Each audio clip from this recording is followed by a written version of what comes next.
জয় গুরু, জয় শ্রী শ্রী মহাবতার বাবাজির জয়, জয় শ্রী শ্রী পরমহংস যোগানন্দজির জয়, জয় শ্রী শ্রী যুক্তেশ্বর গিরি মহারাজের জয়। পাঠ করে শোনাচ্ছি আজ যোগী কথামৃত বইটি থেকে। যোগী কথামৃত, লেখক পরমহংস যোগানন্দ। এক যোগীর আত্মকথা। যোগীদের জীবন সবসময়ই বড় অদ্ভুত। আমরা যখনই তাদের জীবন পাঠ করি বা শুনি, বোঝা যায় যে তাদের জীবনে সাধারণ মানুষের জীবনের সাথে কোনো কিছুই মেলে না। তাদের কাছে যেটা খুবই সহজ, আমাদের কাছে সবসময় তা অলৌকিক। ওই যে যিনি ম্যাজিক জানেন না, ম্যাজিকের ট্রিক জানেন না, তার কাছে ওটা ম্যাজিক, আর যিনি ট্রিক জানেন তার কাছে ওটা খেলা। যোগীদের কাছেও ঠিক তাই। যোগী কথামৃত বইটি বেশ কিছু অংশ থেকে পাঠ করে শুনিয়েছি আপনাদের। যোগী কথামৃত নামেই প্লেলিস্টটি করা রয়েছে, কারো শুনতে ইচ্ছে হলে অবশ্যই ওখানে গিয়ে শুনতে পারেন। আজ শোনাবো দ্বিশরীরী সন্ত, তাঁর কথা।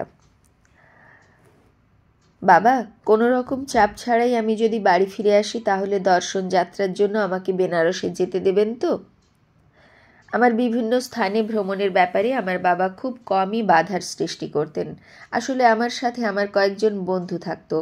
আমরা প্রথম শ্রেণীর পাস নিয়েই যাত্রা করতাম। বাবা ছিলেন রেলওয়ের অফিসার, তাই কোথাও ঘুরতে যাওয়ার বিষয়টা ছিল খুবই সন্তোষপ্রদ। বাবা আমার অনুরোধ শোনার পর তা বিচার করে দেখবেন বলে কথা দিয়েছিলেন।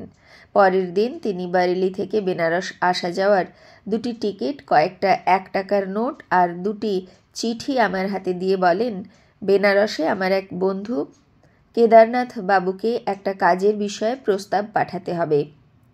আমি তার ঠিকানা লেখা কাগজটা হারিয়ে ফেলেছি, কিন্তু আমাদের দুজনের বন্ধু স্বামী প্রণবানন্দের সাহায্যে তুমি এই চিঠি তার হাতে পৌঁছে দিতে পারবে। স্বামীজি আমার গুরু ভাই, আজ সম্পূর্ণরূপে আধ্যাত্মিক জগতেই বাস করে। অর্থাৎ স্বামীজি মানে তার গুরু ভাই সম্পূর্ণরূপে আধ্যাত্মিক জগতেই তিনি বাস করেন। তার সঙ্গে থাকলে তুমিও লাভবান হবে। এই চিঠি পড়ে সে তোমাকে চিনে যাবে। বাবার চোখ দুটি চকচক করছিল। মনে রেখো, আর কখনো বাড়ি ছেড়ে পালাবে না। আমার মধ্যে সেই সময় যেন 12 বছরের বাচ্চার মতো উৎসুকতা। যদিও আজও আমি অপরিচিত কোনো ব্যক্তি দেখলে তার সাথে কথা বলার সময় খুবই উৎসাহ বোধ করি। বেনারসে পৌঁছেই আমি স্বামীজির নিবাসস্থলের দিকে যাত্রা করি। একটা চৌকির ওপর একজন স্থূলাকার ব্যক্তি অর্ধবসন ধারণ করে পদ্মাসনে বসেছিলেন। ঠোঁটে ছিল শান্তির হাসি। বাবা আনন্দ, এই কথা বলে তিনি মন থেকে আমাকে স্বাগত জানান। আমি হাঁটু গেড়ে বসে তাঁর চরণ স্পর্শ করি। আপনি কি স্বামী প্রণবানন্দ মহাশয়? তুমি ভগবতীর ছেলে? পকেট থেকে বাবার চিঠি বার করার আগেই তার মুখ থেকে কথাটা প্রকাশ পেয়েছিল। আমি অবাক হয়ে বাবার লেখা চিঠিটা তার হাতে দিই, যদিও বুঝেছিলাম তার কোনো প্রয়োজন ছিল না। কেদারনাথ বাবুকে আমি অবশ্যই খুঁজে বার করব। শান্তির কথা শুনে আমি পুনরায় বিস্মিত হয়ে যাই। তিনি চিঠিটার দিকে তাকান ও আমার বাবার সম্পর্কে কিছু কথা বলতে চান। তিনি বলেন, আমি 2টি পেনশন পাই। তোমার বাবার সিফারিশে রেলওয়েতে আমি ওনার অধীনস্থ হিসেবে চাকরি করতাম, আর অপরটা পাই পরম পিতার অনুগ্রহে। তাতে করেই আমি জীবনে সাংসারিক অনুগ্রহ পূর্ণ করতে সক্ষম হয়েছি। এই কথাটা শুনে আমার বেশ ভালো লেগেছিল। স্বামীজি পরম পিতার কাছ থেকে আপনি কিভাবে পেনশন পান? তিনি কি আপনার কোলে অর্থ ফেলে দেন? আমার কথা শুনে স্বামীজি হেসে ওঠেন। পেনশনের মানে হলো অগাধ শান্তি, বহু বছর ধরে গভীর ধ্যান করার পুরস্কার। এখন আর অর্থের ওপর আমার কোনো মোহ নেই। আমার প্রয়োজন পূরণ হয়ে যায়। অপর পেনশনের তাৎপর্য কি তা তুমি পরে বুঝতে পারবে। হঠাৎই কথা বন্ধ করে স্বামীজি এক রহস্যময় ভাবে আচ্ছন্ন হয়ে যান। তার চোখ দুটি চকচক করে ওঠে, যেন কোনো আকর্ষণীয় বস্তু দেখতে পেয়েছেন। তারপরই নিষ্প্রভ হয়ে যায়। তার অমন মৌনতা আমাকে উদ্বিগ্ন করে তোলে। কিভাবে বাবার বন্ধুর সাথে দেখা হবে কিছুই বললেন না। হঠাৎই আমার চোখ পড়ে তার খালি ঘরের দিকে, যেখানে আমরা দুজন ছাড়া আর কেউ ছিল না, কিছু ছিল না।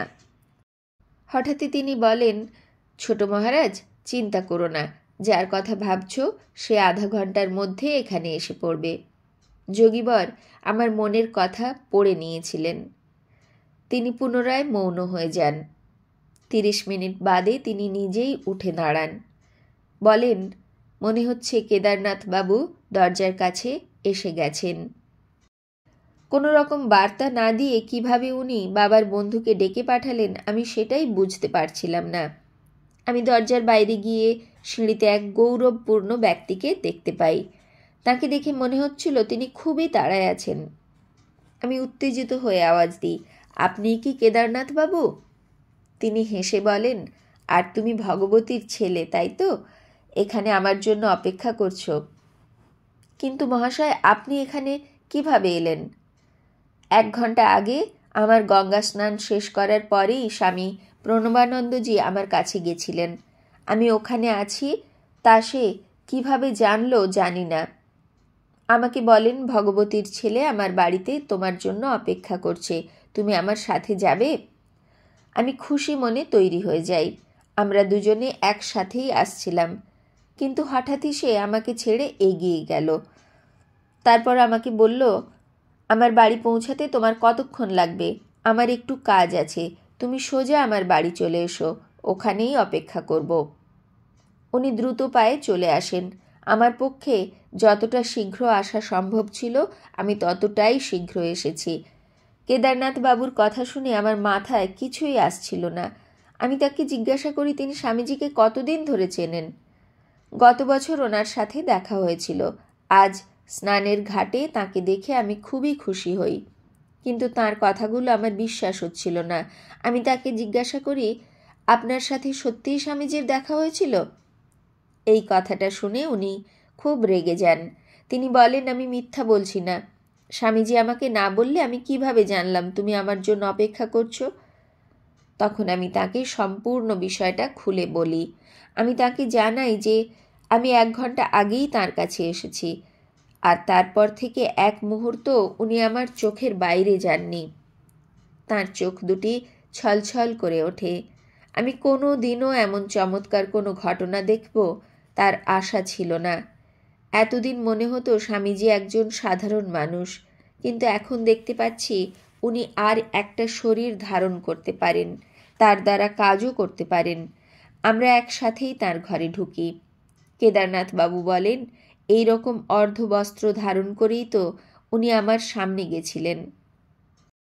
কেদারনাথ বাবু যখন স্বামীজির চরণ স্পর্শ করেন তখন বলেন, তুমি এত অবাক হচ্ছ কেন? দৃশ্য জগতের এমন সূক্ষ্ম একতা প্রকৃত যোগীর কাছে গোপনীয় নয়। আমি আমার কলকাতার শিষ্যদের সামনে এক মুহূর্তে প্রকটিত হয়ে তাদের সাথে কথা বলতে পারি। আমার ভেতরে যে আধ্যাত্মিক উৎসাহ ছিল সেই উদ্দেশ্যেই হয়তো স্বামীজি নিজের দূরশ্রবণ ও দূরদর্শনের যোগবলের সম্পর্কে আমাকে বলেছিলেন। কিন্তু ঈশ্বর সন্ধানের আমার যে ইচ্ছা ছিল তা বিশিষ্ট গুরু শ্রী যুক্তেশ্বর গিরিজির মার্গদর্শনেই হওয়ার ছিল। তার সন্ধান আমি তখনও পাইনি। ফলে প্রণবানন্দ মহারাজকে গুরুর স্থান দেওয়ার কোনো প্রবৃত্তি আমার মনে জাগ্রত হয়নি। স্বামীজি নিজের গুরুর কিছু কথা বলে আমার অশান্তি দূর করার চেষ্টা করেছিলেন। তিনি বলেছিলেন, আমি যতজন যোগীদের চিনি তাদের মধ্যে সর্বশ্রেষ্ঠ হলেন লাহিড়ী মহাশয়। তিনি নরদেহে সাক্ষাৎ ঈশ্বর ছিলেন। যখন শিষ্য শুধুমাত্র ইচ্ছার বলে রক্তমাংসের শরীর ধারণ করতে পারে, তখন গুরুর কাছে কোনো চমৎকার ঘটানোই অসম্ভব কি? গুরুর সাহায্য কতটা মূল্যবান তা শোনো। আমি গুরুদেবের আর এক শিষ্যের সাথে রাতে 8 ঘন্টা ধ্যান করতাম। দিনে আমরা দুজনেই রেলওয়ের অফিসে কাজ করতাম। ক্লার্কের কাজ করাটা ছিল খুবই কঠিন, তাই সম্পূর্ণ সময় ধরে ঈশ্বরের চিন্তায় মগ্ন থাকব বলে ঠিক করি। 8 বছর ধরে গভীর রাত পর্যন্ত ধ্যান করতাম। আধ্যাত্মিক অনুভূতি মনে জ্ঞানের প্রকাশ ছড়িয়ে দিয়েছিল, কিন্তু পরম তত্ত্ব আর আমার মধ্যে একটা পাতলা ঝিল্লির পর্দা লক্ষ্য করতে পারছিলাম। মনে হচ্ছিল আমি নির্বিঘ্নে একাত্মতা লাভ থেকে বঞ্চিত হচ্ছি। একদিন সন্ধ্যার সময় আমি লাহিড়ী মহাশয়কে সেবা করার উদ্দেশ্যে তাঁর ঘরে যাই আর তাঁকে মধ্যস্থতা করার জন্য অনুরোধ করি। গুরুদেব, আমার আত্মা বড় বিচলিত। আমি এই পরম প্রেমীর প্রত্যক্ষ দর্শন ছাড়া আর বাঁচতে পারবো না। শ্রী গুরুদেব বললেন, তোমাকে আরও গভীরভাবে ধ্যান করতে হবে। আমি আপনার কাছে প্রার্থনা করছি, হে স্বামী, আমি আপনার সামনে দাঁড়িয়ে আপনার এই মানবীয় শরীর প্রত্যক্ষ করতে পারছি। আমাকে আশীর্বাদ দিন, আমি যেন আপনার অনন্ত রূপ প্রত্যক্ষ করতে পারি। লাহিড়ী মহাশয় আশীর্বাদের ভঙ্গিতে হাত তুলে বলেন, তুমি ধ্যান করো, আমি তোমার জন্য ব্রহ্মের কাছে প্রার্থনা করব। আমার আনন্দের সীমা রইল না। সেই রাতে ধ্যানের সময় আমি জীবনের উজ্জ্বল পরম লক্ষ্য প্রাপ্ত করতে সক্ষম হয়েছিলাম। তারপর থেকে সেই আনন্দপূর্ণ স্পষ্ট মায়া কখনোই পর্দার পেছনে আত্মগোপন করে আমার দৃষ্টির বাইরে যায়নি। শ্রী প্রণবানন্দ মহাশয়ের মুখ থেকে তখন দীপ্তি প্রকাশিত হচ্ছিল। আমিও যেন ভেতর থেকে একটা অলৌকিক শান্তি বোধ করছিলাম। স্বামীজি আমাকে আর একটা গুপ্ত কথা বলেছিলেন। কয়েক মাস বাদে আমি লাহিড়ী মহাশয়ের কাছে গিয়ে তাঁর অসীম বরদানের জন্য কৃতজ্ঞতা প্রকাশ করতে চাই। তখনই দ্বিতীয় ঘটনা ঘটে। হে গুরুদেব, আমি আর অফিসে কাজ করতে পারছি না। দয়া করে এবার আমাকে তার থেকে মুক্তি দিন। ব্রহ্ম সর্বদা আমাকে ডাকছে। আমি পেনশনের জন্য আবেদন করতে চাই। পরের দিন পেনশনের জন্য আবেদন করি। ডাক্তার সময়ের আগেই পেনশনের আবেদনের কারণ জিজ্ঞাসা করে। কাজ করার সময় আমার মেরুদণ্ডে বেদনা বোধ হয়, যার ফলে আমি ঠিকভাবে নিজের কর্তব্য পালন করতে পারছি না। ডাক্তার পেনশনের জন্য সিফারিশ করে দেয়। আমি শীঘ্রই পেনশন পেতে শুরু করি। আমি জানতাম এই সব কিছুর পেছনে লাহিড়ী মহাশয়ের ইচ্ছাই কাজ করছিল, আমাকে অখণ্ড ঈশ্বর চিন্তায় মগ্ন থাকার জন্য মুক্ত করে দেওয়া হয়েছিল। আমি যখন ভক্তি ভরে অনুমতি নেওয়ার জন্য ওনাকে প্রণাম করি, তখন তিনি বলেন, তোমার জীবন সন্ন্যাস আর যোগ মার্গের জন্য। তোমার বাবা ও তোমার সাথে আমার আর একবার দেখা হবে। বহু বছর বাদে দুটি ভবিষ্যৎবাণী সত্যি হয়েছিল। তোমার বাবা কলকাতা কার্যালয়ে রেলওয়ে কোম্পানিতে কাজের জন্য আমাকে প্রস্তাব দিয়েছিলেন। স্বামী প্রণবানন্দ মহাশয়ের প্রাপ্ত পেনশন থেকে কমপক্ষে একটার অধিকার লাভ আমার কাছে খুবই সুখদায়ক ছিল, কিন্তু তা ছিল অসম্ভব। আমি বেনারস ছেড়ে যেতে পারবো না। একসাথে দুটি শরীর ধারণ করার সময় আমার এখনো আসেনি। সম্ভবত যোগী কথামৃতর দ্বারাই সাধারণ মানুষেরা প্রথম জানতে পেরেছিল যে যোগীদের পক্ষে অসম্ভব বলে কিছুই হয় না, তারা সব কিছু পারেন। দুটো শরীর ধারণ করা বা ইচ্ছা মাত্র যে কোনো জায়গায় পৌঁছে যাওয়া তাদের কাছে খুবই সহজ সাধ্য ব্যাপার। কিন্তু তারা অত্যন্ত প্রয়োজন ছাড়া কখনোই লোক দেখানোর জন্য কোনো কিছুই করেন না। সেই প্রয়োজনও যখন তাদের মনে হয় যে যার কাছে তারা প্রকাশ করতে চান এবং সেই প্রকাশের কোনো ভবিষ্যতে অবশ্যই উদ্দেশ্য থাকে যেটা আমরা বুঝতে পারি না, তখনই তারা প্রকাশ করেন, নইলে কিন্তু তারা কখনোই নিজেদের যোগ শক্তির প্রকাশ করেন না।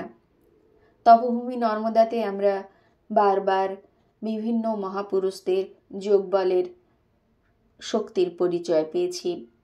মহাত্মা শ্রী শ্রী প্রলয় দাসজি, মহাত্মা শ্রী শ্রী সোমানন্দজি, মহাত্মা শ্রী শ্রী করপাত্রীজি বা এরকম আরও অনেক মহাপুরুষের কথা আমরা পেয়েছি তপভূমি নর্মদাতে।